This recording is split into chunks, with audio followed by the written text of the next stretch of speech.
Couldn't stand another minute, couldn't bear another day without you in it. All of the joy that I had known for all my life was stripped away from me the minute that you died. To have you in my life was all I ever wanted, but now without you I'm a soul forever haunted. Can't help but feel that I had taken you for granted. No way in hell that I can never comprehend it. What's poppin'? What's good, everybody? It's Yaya back with some more Rwby content. Hey, I'm gonna tell y'all right now, I can't do Rwby live reactions. For some reason, when I upload them, they get blocked, but when everybody else does them, they go through perfectly fine with audio and everything. So either it's because I did mines early or whatnot or something like that. It was not out yet, but I don't know.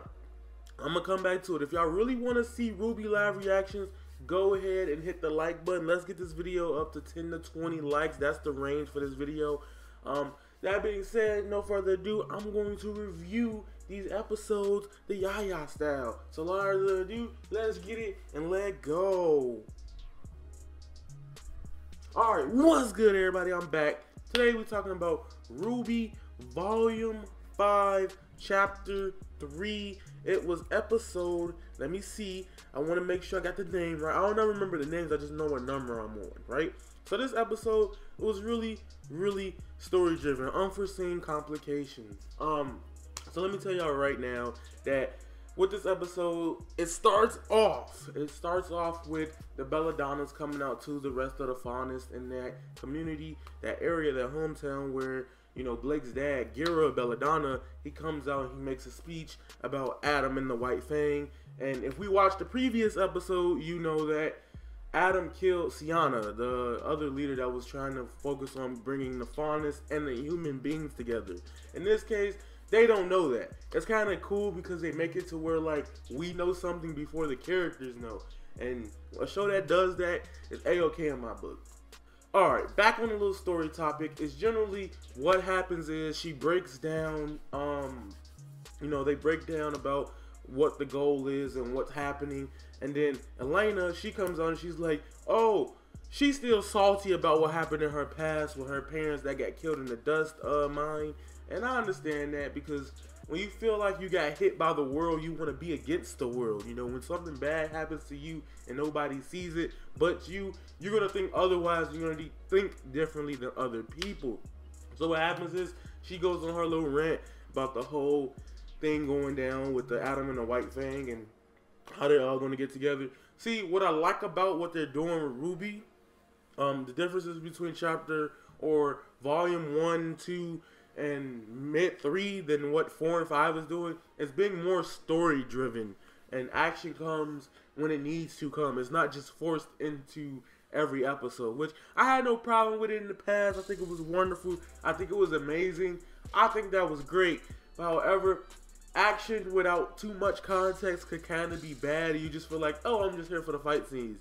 Well, at least they're learning how to animate. They're probably not as good as Monty Odom, let's say, but the animation has improved a lot in the past recent years. It has gotten better quality on the normal models we've got. We go back to Rwby, Nora, Rand, and Jean, and Professor Ozpin, or Oscar, and we have Krill. They're all still in the little hotel, the lobby, and this is the first time we actually get to hear and see Professor Ozpin's ability. And Professor Ozpin, what he really can do is, we found out a lot of things about Professor Ozpin in Volume 5, Chapter 3.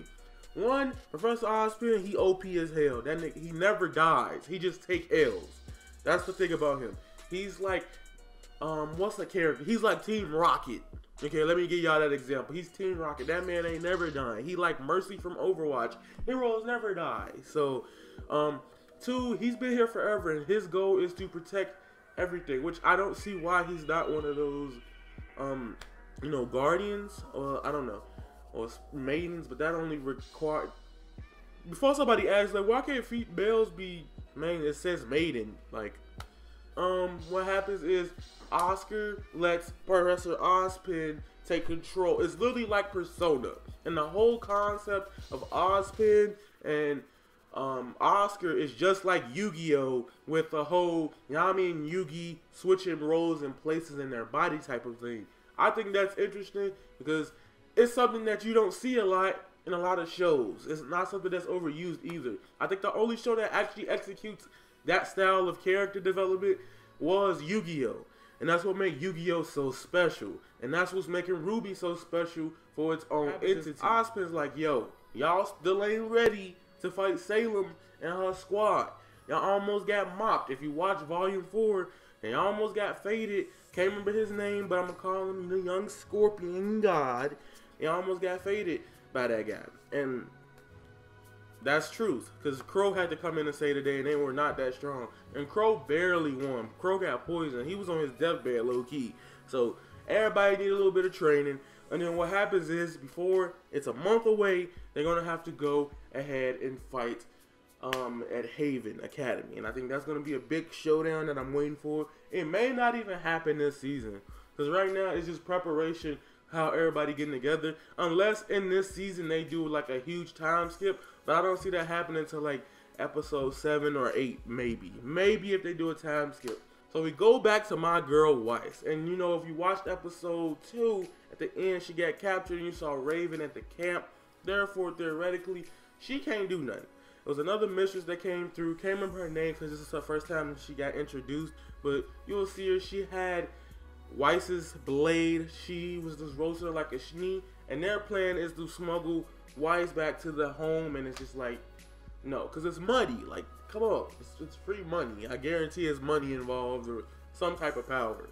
Now, what I'm loving about Weiss, as the more she uses her guardian summoning, she's about to break out of that chain, but she needs to get her weapon. If they could get her weapon, blah, blah, blah, blah, get her out of there, I'm gonna get you out of there.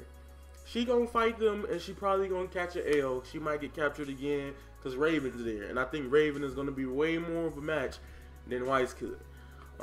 That's generally the whole episode. So, tell me how y'all feel about this episode. Avataryaya is out. I'm done. Goodbye. Tell me how you guys feel. I will do Volume 4, or I will try Volume 4. I said Volume 4. Episode, chapter, whatever. It's so many things. They could have just said Rwby Season 5, Episode 4. But I don't know. It sounds cooler the way they've been doing it. So we gonna go with it. Alright, with that being said, tell me how you guys feel. Comment right down below. Please follow me on Twitch. I will be streaming BlazBlue, Hack, and various other games on the channel in the upcoming week. It's in the description below.